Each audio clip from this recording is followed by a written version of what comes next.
José María Morelos y Pavón nació el 30 de septiembre de 1765, descendiente de criollos, mestizos y probablemente de pobladores de raza negra. Su padre era un carpintero al que el alcoholismo apartó de la familia, lo que obligó al joven Morelos a tener que ayudar a sostener a sus hermanos. Desde pequeño, Morelos se apasionó por los estudios y se convirtió en gramático autodidacta. Sus conocimientos le permitieron llevar la contabilidad de la hacienda de Tagüejo. También incursionó en el comercio y la arriería. En 1789 se inscribió en el Colegio de San Nicolás de Valladolid, donde Miguel Hidalgo era rector, para seguir la carrera religiosa. En 1797, Morelos se ordenó presbítero. Se le destinó a servir en parroquias de la Tierra Caliente de Michoacán, zona agreste y difícil que otros sacerdotes como el propio Miguel Hidalgo se esforzaban por eludir. Morelos fue un párroco cercano a su feligresía, a la que intentaba ayudar en sus necesidades materiales y espirituales. Construyó iglesias y cementerios. Además, detestaba que los indígenas alquilaran sus tierras en vez de trabajarlas ellos mismos, por lo que a veces los reprendía con dureza. Sacerdote sincero y devoto, en especial de la Virgen de Guadalupe, Morelos era también un hombre de carne y hueso, y tuvo sus amores, de los que nació una hija y un hijo, al que llamó Juan Nepomuceno. Desde mediados del siglo XVIII habían comenzado a mostrarse señales de descontento en la Nueva España hacia la corona, y la captura del rey Fernando VII en 1808 por Napoleón añadió inestabilidad a estas fricciones. Así, cuando el 16 de septiembre de 1810 Miguel Hidalgo convocó a la rebelión contra los españoles, a quienes se acusaba de querer entregar el país a Napoleón, Morelos decidió presentarse ante su antiguo maestro. El 20 de octubre de 1810, Morelos se encontró con Miguel Hidalgo en el pueblo de Charo, Michoacán, y convencido de la justicia de su causa, le ofreció unirse a sus tropas. Pero Hidalgo le ordenó algo más importante para el movimiento: levantar tropas en el sur y tomar el puerto de Acapulco. Morelos cumplió su encomienda, pero lo hizo de manera muy distinta a la de Hidalgo. Evitó el saqueo, ordenó la tesorería, nombró subordinados confiables reclutados entre los hombres de la región como los Galeana, los Bravo y Vicente Guerrero. Planificó los suministros y conformó un ejército manejable y disciplinado. En su primera campaña, Morelos intentó infructuosamente tomar Acapulco, pero consiguió en cambio controlar buena parte del sur. Cuando a mediados de 1811 mueren fusilados Allende, Aldama e Hidalgo, Morelos en esa región e Ignacio López Rayón en Michoacán quedan al frente del movimiento insurgente. Durante su segunda campaña, el sacerdote Mariano Matamoros se unió a Morelos y se convirtió en su mano derecha. En 1812, después de vencer a las tropas de Rayón en Zitácuaro, el general realista Félix María Calleja decidió atacar a Morelos en su cuartel general, la ciudad de Cuautla. El 9 de febrero de 1812, Calleja cerca a Morelos, quien durante 2 meses resiste el asedio, despertando la admiración del enemigo por su valor, constancia y convicción. Cuando la situación se volvió insostenible, Morelos consiguió romper el sitio y salvar a sus tropas. Calleja descargó su rabia contra los habitantes de Cuautla, permitiendo su saqueo. La tercera campaña de Morelos se desarrolló en la zona central del país. Sin embargo, para fines de ese año, el jefe insurgente decidió regresar al sur. Así, en noviembre, inició su cuarta campaña, dirigida a tomar Oaxaca.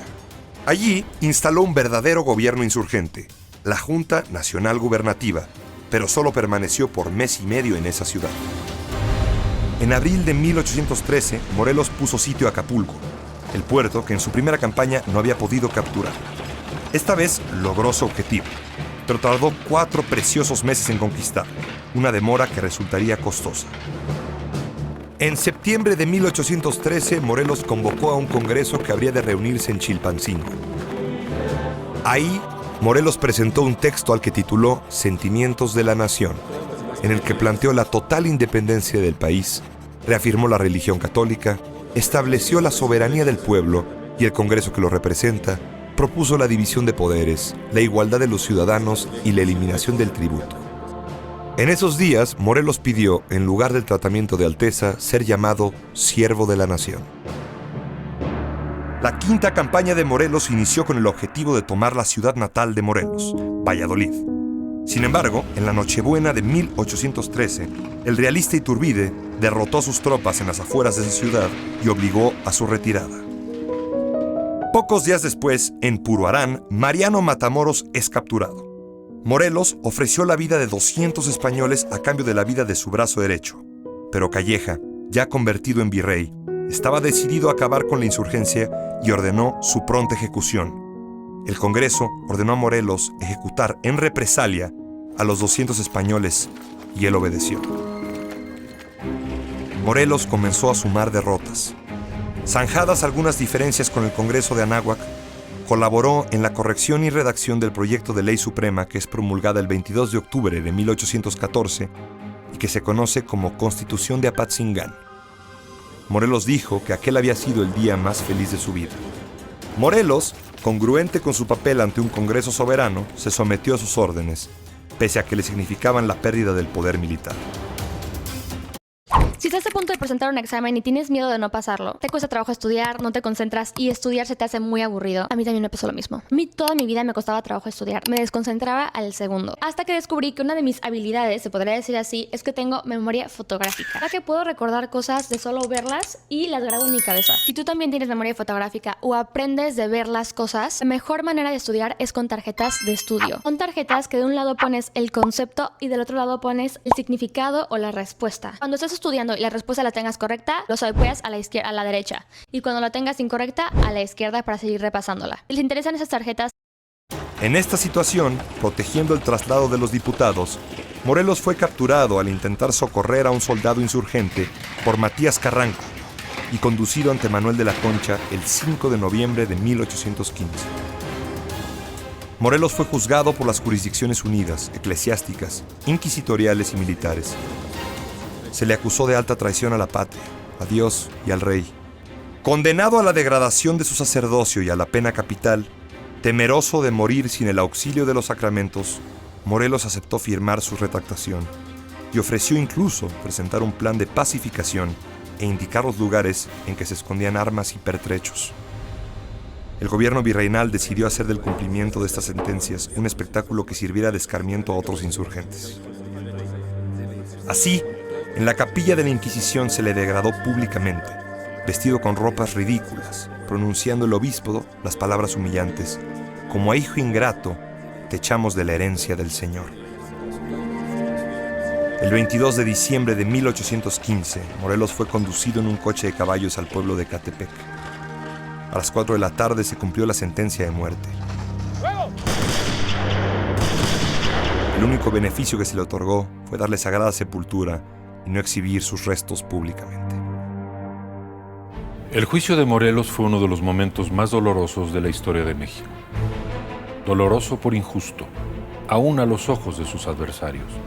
Amenazar con el fuego eterno a un hombre que encarnaba como ningún otro la piedad religiosa y el amor por la Virgen de Guadalupe era una infamia. Fue precisamente debido al temor de aquella condena que Morelos, en su hora postrera, flaqueó. Flaqueó como todos en nuestra vida flaqueamos. Lo que parece una traición es un misterio. Tras su muerte, la lucha entró en el silencio, pero Morelos nunca murió en la memoria mexicana. Los sentimientos de armonía, libertad e igualdad que concibió para la patria mexicana siguen siendo nuestra acta de fundación. La buena sombra de Morelos nos cobija.